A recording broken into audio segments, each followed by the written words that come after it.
Hi Maya, what are you doing? Did you want to be in the video? Hey folks, David Beede here from the shores of lovely Lake Swan in Melrose, Florida. But mostly I'm going to be giving you some close-ups of what I have in front of me here. I'm known for the Dulcimers I build. I've been building since 1972, and in recent years not quite as much due to some health challenges. And so a good friend of mine, Terry McCafferty, is one of the finest Dulcimer builders I know, presented an offer to me to build a Beede signature model Dulcimer.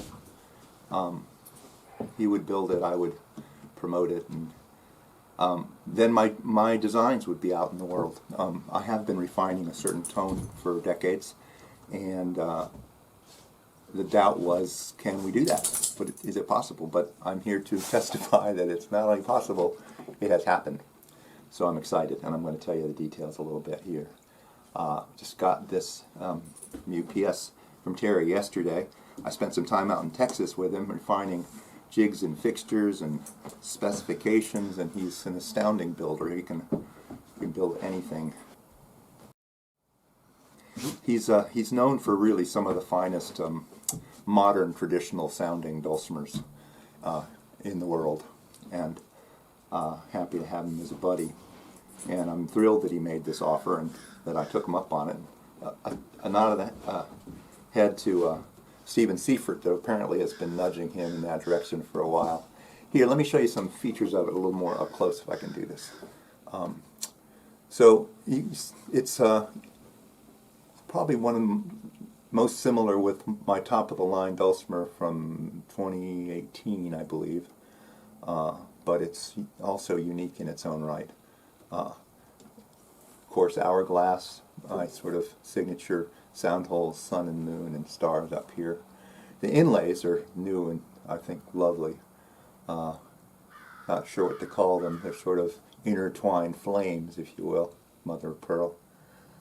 This is a 4-string dulcimer, but it's capable of being set up as 3 separate strings, doubled melody string, equidistant 4 strings, or the reverse flare that Aaron O'Rourke developed. And speaking of Aaron, a lot of the features on this were developed with his input or suggestions. This is the bevel. We are doing it of figured wood. And it's for more modern players that like to play it in front of themselves at an angle, and when their hands rest on the edge of the wrist, rests on the edge of the body, you get a smoother play and less issues, you know, carpal tunnel and all that. Here's the peg head. It matches the figure of the bevel. The nut and bridge are of tusk, which is a synthetic sort of ivory material that's been highly researched. Is used on a lot of the finest guitars in the world. This particular one is mahogany back and sides. The top is a Sitka spruce, really lovely fine grained Sitka spruce. The thing that that has lent the most to the sound that I've been getting over the years is this thing I call the decoupled tailpiece. It was originally inspired by Howie Mitchell, and the strings anchor here in the end of the fingerboard instead of in the end of the instrument, and consequently it doesn't bind the top as much as a traditional build does. And on top of that, there's a little undercut, kind of hard to see, but there's a space underneath this to about here, and it's possible to put a business card in there and hear the difference it makes. You can put it in, and it's thinner sounding. You pull it out, and it's resonant. I've got a video online that demonstrates that. But what I'm going to do is just play a little bit on it. The intonation, of course, is impeccable.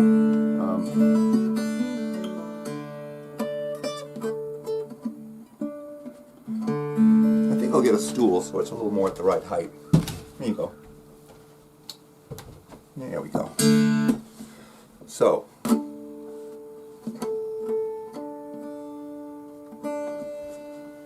I'll play a little harp tune. See if I can still get this so you can see the whole thing. Maybe not. That's okay.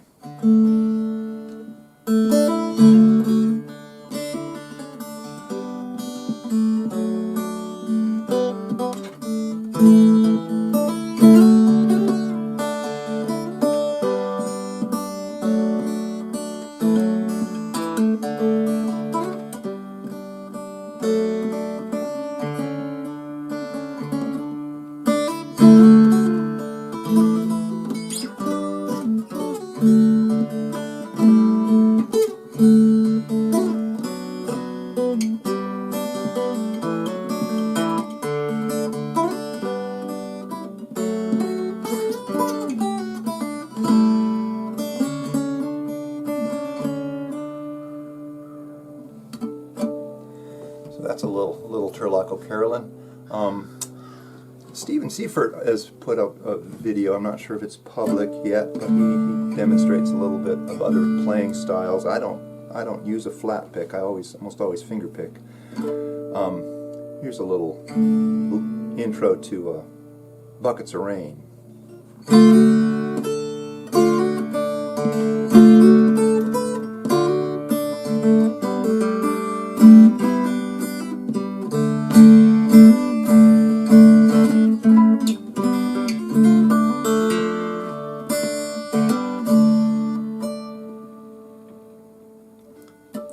Well, the question, of course, was, could we make one that actually sounded like a Beede Dulcimer? And it turns out it does. It sounds really different from Terry's. They both sound lovely in their own right, in their own camp. This is my personal Dulcimer of the same, almost identical design, except it's got an ebony bevel and peg head. Still a spruce top, cherry body. This dates from 2007. And I've got them tuned together. And I think you'll be able to hear how similar they are. We shall see. I'm just going to strum them.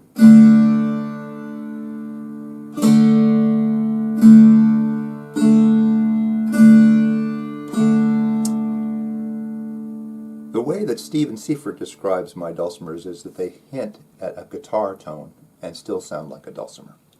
And that's what I've always wanted them to be. And it turns out a good builder with good materials, following a drawing and specifications, can end up with this. And it sounds and plays like a Beede Dulcimer. And I couldn't be more thrilled. And particularly since, because of my health conditions, I was not putting instruments in the world, and I was sad that my designs would not move forward, and now, at least for a time, they will. So, thanks for listening and watching, and there'll be some information about how to get one of these if you choose in the notes below the video.